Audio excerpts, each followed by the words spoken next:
Hello class. Today we are working on allowance for doubtful accounts. So the concept of accounts receivable is easy for you by now because you have been recording things into accounts receivable since chapter 2. You have been debiting accounts receivable and crediting sales, or debiting accounts receivable and crediting revenue for a long time now, and so that feels pretty good to you. Well, here's the thing. Accounts receivable, the total balance of what everyone owes you, it's really not very tricky, but there is something that's tricky about it, and that is that generally accepted accounting principles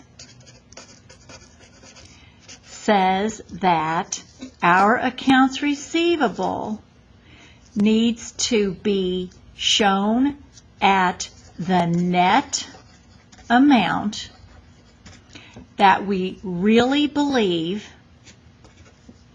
is collectible. So if I have 10 customers and they owe me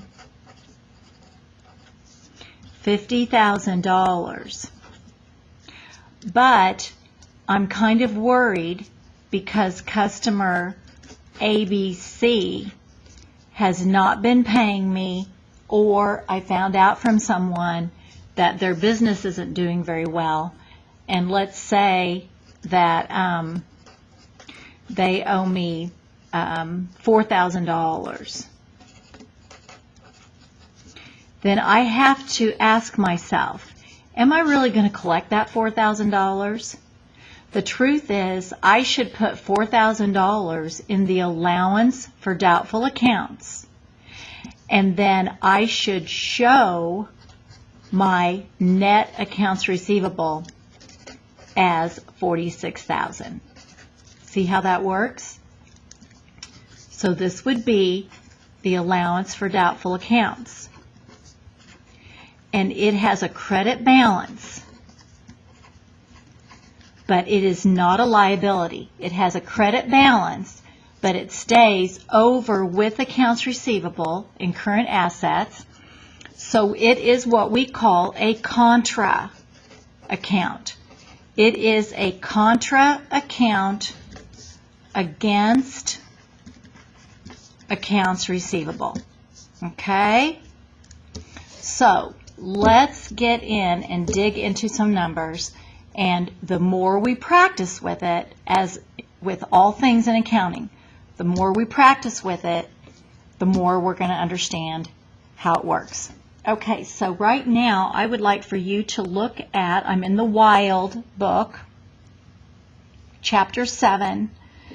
Take a look with me at Quick Study 7-6. I'm on page 332. In the Wild book, Quick Study 7-6. Okay, Warner Company's year-end unadjusted trial balance shows accounts receivable of $99,000. Okay, accounts receivable $99,000, and it says that it shows an allowance for doubtful accounts of $600. Okay, credit balance. So the allowance,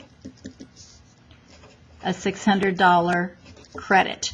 I'm also going to show this in a T account over here. Has a $600 credit balance. This is by the time we get to the end of the year.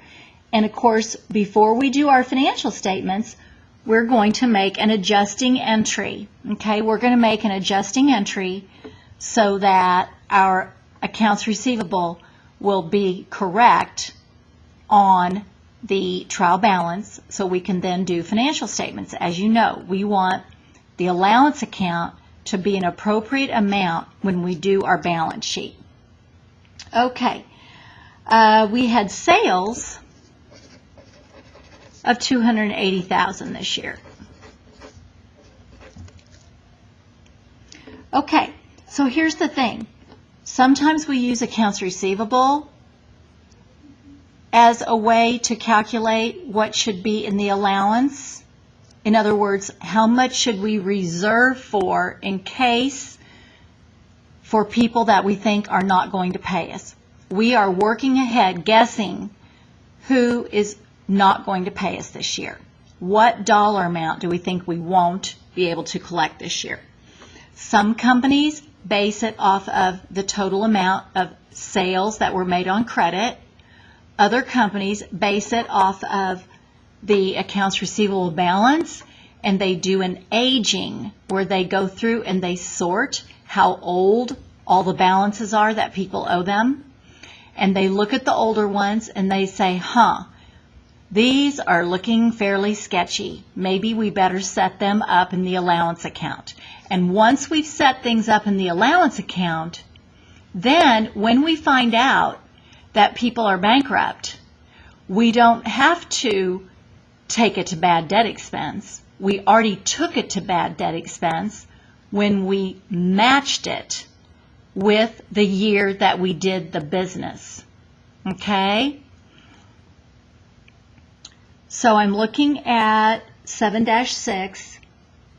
It says uncollectibles are estimated to be 1.5% of accounts receivable. So the allowance should be 1.5% of accounts receivable. Okay? So I'm going to take 99,000 times 0.015, and that works out to be, what does that work out to be? That works out to be $1,485. So this is what the allowance should be. Right now it's sitting at $600. So I'm going to use my T account to show where we want to be versus where we are. $1,485 is what we want our ending balance to be. Right now it's $600. So what do we have to do to this $600 to get it up to $1,485? Well, it appears we need to add $885. So this is the adjustment. So we are going to debit bad debt expense, and these are adjusting entries just like you did in Chapter 3. Debit bad debt expense for $885 and credit the allowance for doubtful accounts $885. Okay, so then when we do our financial statement, $1,485 will show as the ending balance. Okay.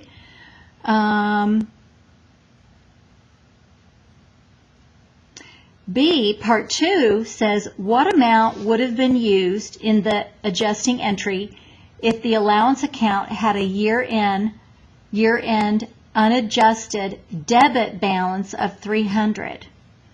Okay, so now this is Part 1. Okay. Part 2 says, what if the allowance account has a $300 debit balance? Well, you might be asking yourself, how could I have an allowance account with a debit balance? I just told you that the allowance account is a contra account against accounts receivable. It's a credit against the big debit. Well, what happens is all year long, as we are finding out that people are filing bankruptcy or going out of business, we have been debiting the allowance account every time we wanted to write off someone out of our accounts receivable. Well, what if we didn't guess right and more people went out of business than we had allowed for, than we had put in the allowance account? Pretty soon the allowance account is going to have a debit balance by the end of the year, which means that we just have a bigger bad debt expense, a bigger bad debt expense to get it to where it needs to be, because nothing has changed. Our company still believes that the allowance account at the end of the year should be 1.5% of $99,000. So we still believe that it should be $14.85 at the end of the year, but now it takes a bigger credit to get the debit up to a credit of $14.85. See, a credit of $300 would just get us to zero.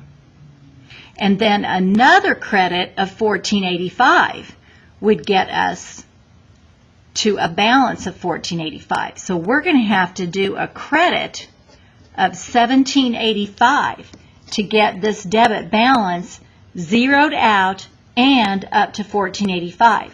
So for part 2, we're going to have bad debt expense of $14.85 and a credit to the allowance account of $14.85. Okay, that concludes Quick Study 7-6.